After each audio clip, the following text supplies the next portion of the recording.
This is Karen with my I'm Possible Dream. And today I'm doing a very different type of a show. It's a personal show. It's my feelings, my thoughts about impossible means I'm possible. I've been doing a lot of reflection lately and realizing that there are people in this world who don't want to hear your thoughts. They believe that what they have to say is all that's important, not what you have to say. And because of that, I just thought that it was really important for me to share my I'm Possible Dream. And in the background, you're probably hearing the music, and that is what got us to be thinking about the name for this initiative. And the initiative started out because of my son Alex. My son Alex is on the autism spectrum. And if you knew him, you probably would say that he's just like anyone else. And he is, except occasionally he has some very special needs. Sometimes his words just don't fit what is in his brain. And sometimes what is in his brain doesn't fit the words he's using. But tell me something. Do you always use the right words? Do you always say exactly what you mean? I want you to think about that for just 1 second.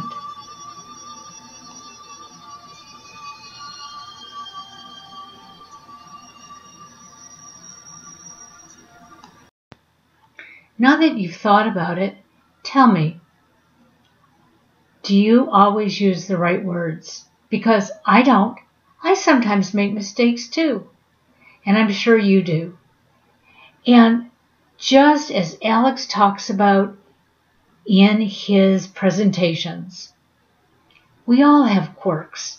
You don't have to be on the spectrum to have a quirk. But those who are on the spectrum have some obvious quirks. You know, when Alex was younger, he used to do what is called flapping. We didn't know that's what it was. Nobody gave us a name to it. Nobody diagnosed it as that. We thought it was because he loved baseball so much that he was walking around pretending to be batting at a ball. And maybe he was. But today, when you see kids walking around flapping their hands, it's called flapping. And we see adults doing that too. And why do we see adults doing that? Because you don't grow out of autism. Autism is not curable, but it doesn't have to be. And that is the message I want to get across today. We keep looking for cures for everything. Well, there are certain things we should have cures for. Yes, we need cures for cancer. There's no reason why little children, big children, and adults should be suffering from such a horrendous disease. There's no reason that the treatment for these diseases create such horrendous recoveries. But if they do recover, it's worth all that. But so many don't. So, recovery from a disease is one thing, but autism is not a disease. So let's say that altogether, autism is not a disease. It's a condition. It's a condition that people can live with, but we need to help them. But not only do we need to help those on the spectrum, we need to help the family members. I didn't realize how much help I've needed over the years, but I have. And so has my husband. And I'm realizing we're not the only family that has needed help. People look at the families like we're from outer space. People don't understand when we're sitting in a restaurant with a child, young adult, who's having a meltdown. Do you know that meltdown can be from anything as little as a sound, a movement, a thought in the back of their head? That's what can cause a meltdown. And sometimes they have no idea what caused it.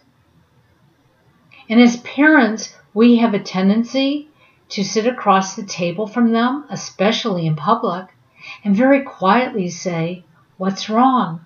What can we do for you? How can we help you?" And that's the worst thing that we can do because we exaggerate it for them. And they try so hard to figure out what the problem is, it becomes worse. It's taken me a long time to understand that. But I am understanding it, but I still make the mistake. Yes, I do. I can be sitting across the table from Alex. He can have a big smile on his face, talking about something, and then all of a sudden, he goes blank. And without thinking about it, out of my mouth, I'll say the wrong words, like, "What's wrong? What happened? Are you upset?" And then I trigger it. Not because I want to, but because I want to make my son happy. And if the table was reversed, he would do the same thing for me. But it's the worst thing that we could do for each other. The reason I decided to do this show independently today was that I've been talking to a lot of parents recently who are feeling very, very alone. They're feeling alone because they think that they're the only ones struggling with whatever their issues are. But they're not.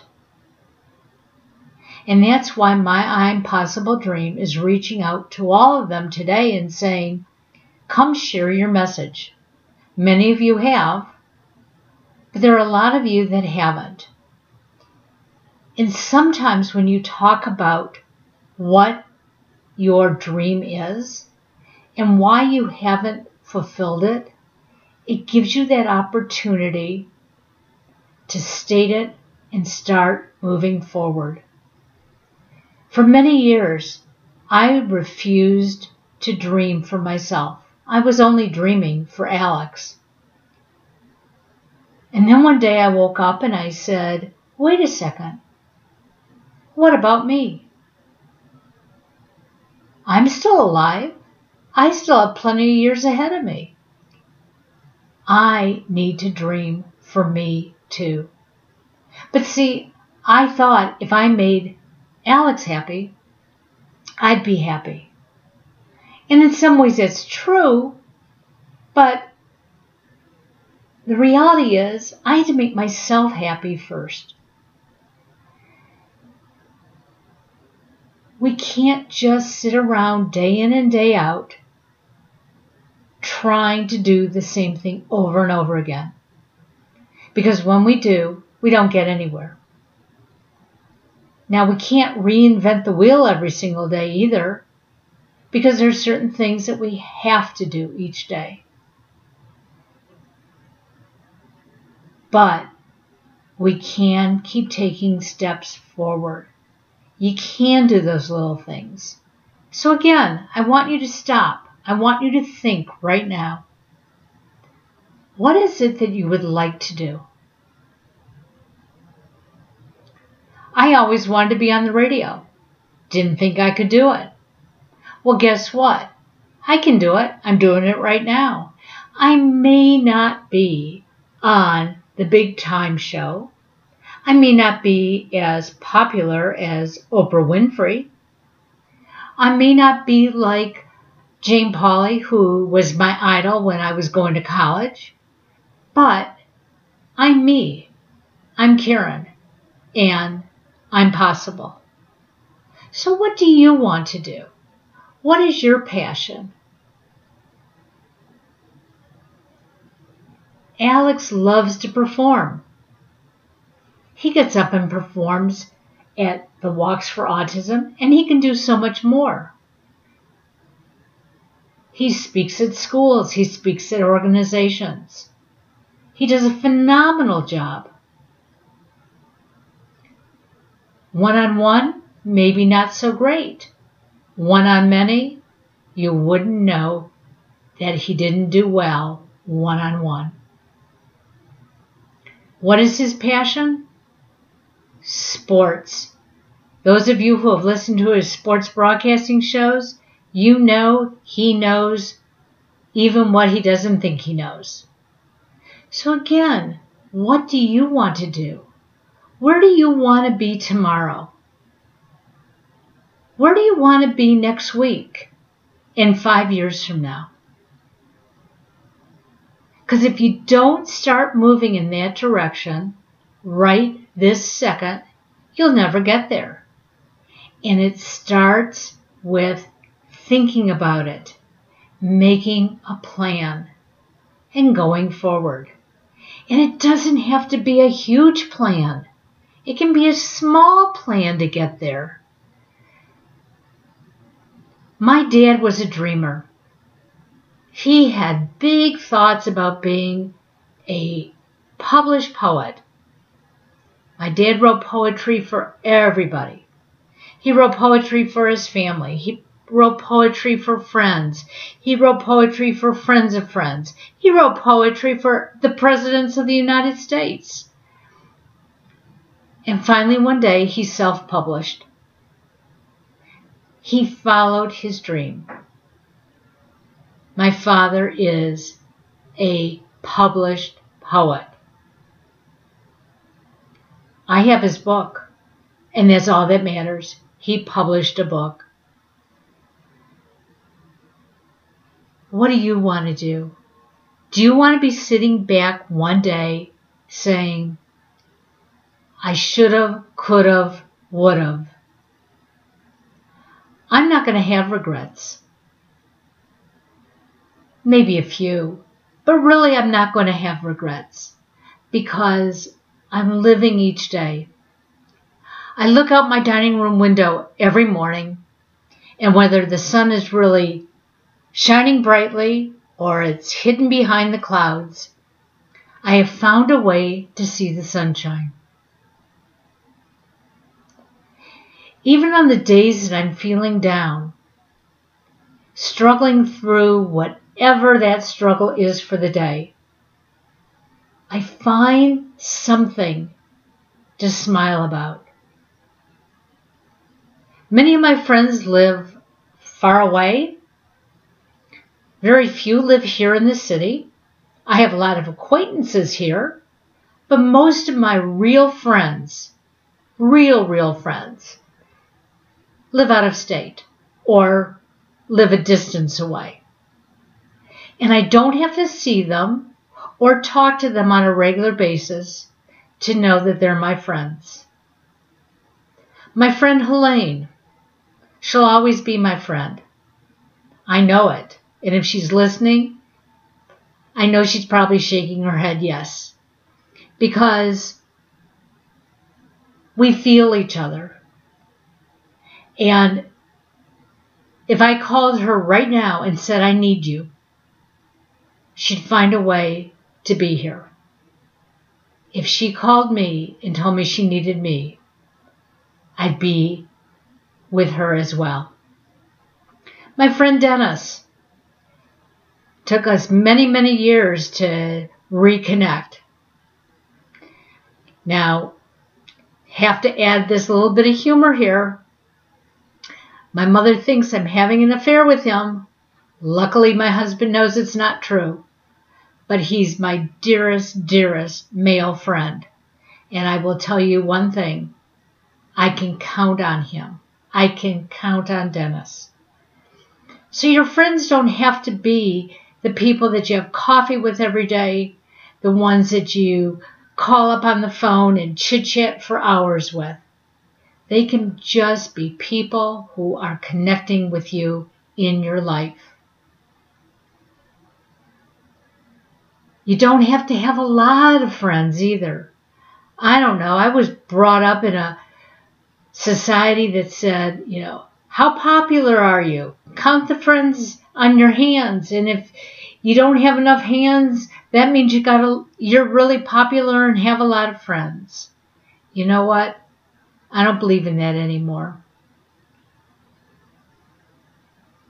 Your true friends are the ones that you can count on. But there are a lot of acquaintances in the world that you can reach out to. I've made some very good acquaintances since I've been doing this show. A big shout out to Tina, Quinn's mom, the dearest woman that I could ever meet. She's taught me how to live life, how to make the most of each day. And all I can do is pray each day that Quinn beats childhood cancer. What a beautiful family they have. And Quinn is my rock star. But thanks to Tina, she's introduced me to other people who have turned sadness into happiness, sadness into life. So, my I'm possible dream doesn't mean life has to end when you think it's ending. Life can continue, and it's up to each and every one of us to be aware of what's going on around us. Not judge people. Not blame each other. And allow people to state what they're feeling without condemning them.